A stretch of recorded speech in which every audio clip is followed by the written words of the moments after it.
Buenas a todos y a todas.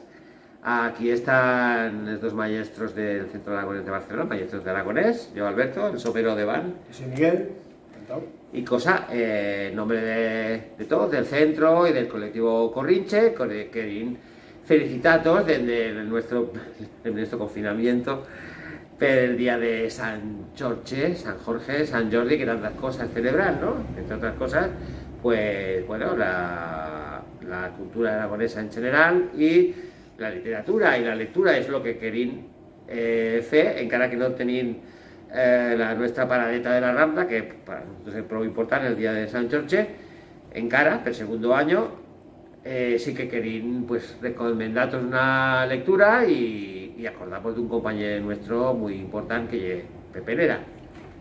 Pues esta ya la lectura, esta ya la primera novela de Pepe Lera, única novela de momento, y una lectura muy fácil, agradable, muy recomendable, y un verbo prou fluiu, engancha mucho a su lectura y bueno, y Pepe es un referente de las letras, de todo lo relacionado con la recuperación de la folclore, de la cultura y sobre todo de la lengua chesa, aragonesa, y todos lo recomendamos que la leáis para este San Jorge. Así que un saludo y buen San Jorge.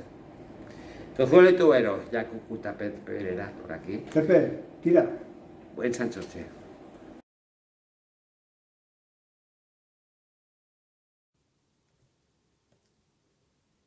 Hola, soy Pepe Lera de Valdecho.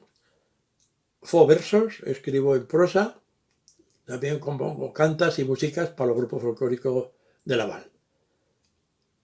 Porque me enamoré de esta Val desde los 7 años, cuando ya apoyaba a los campis de Oza a pasar los veranos. Quería presentaros esta novela, Tozuelo y Tuero, que hace un par de añadas y que ya circula por el mundo. En esta novela se cuentan los vituperios o las historietas de una familia ficticia, la familia Puyal, padres y fillos, desde la añada de los 40, de importe de la guerra civil de los siglos XX hasta este decenio de los siglos XXI. Toda la novela es escrita conforme a la propuesta ortográfica del aragonés del estudio de filología aragonesa. Y también querer deciros que el ambiente en lo que se desarrolla meto yo aquí que para escribir cualquier relato has a menester contar la verdad de lo que pasé, lo que no pasé pero te ganaría que es pasado y lo que nunca pasará. Un abrazo a todos y besos, adiós.